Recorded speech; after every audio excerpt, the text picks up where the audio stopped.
Amazwi wami sengitshela izwe lonke Mbatha. Abantu abayeke ukuthi mabeya kubalaphi bendabuko bebe too desperate.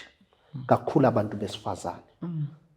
Angisho ukuthi ngobani, kodwa abantu besifazane sizwe sakithi abayeke ukuba too desperate. Bona phela masuxhashazwa. Igama engilisho ngoba even namhlanje nginamakhesi amaningi kufegobela awabantu besifazane.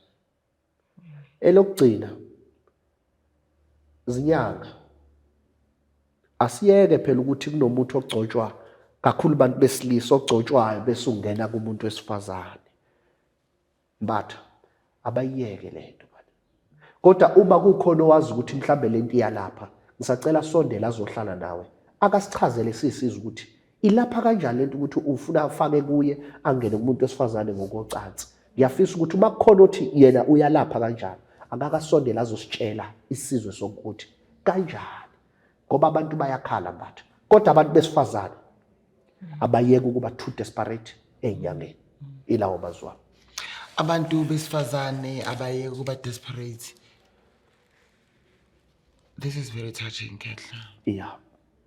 And it's touching because I, Ushev Mbata, get a lot of WhatsApp from Abantu Besifazane who are going through a lot because of some healers, especially males. I don't know why. I really don't know why. I hope silalele, sifundile okuningi, and I'm glad ukuthi nami ngithole ne-understanding yohlelo lwakho.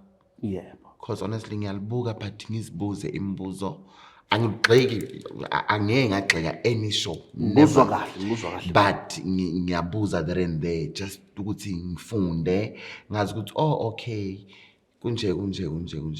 And listening to you today I realized ukuthi siyayidinga ifake gobe. Iyadingeka kakhulu.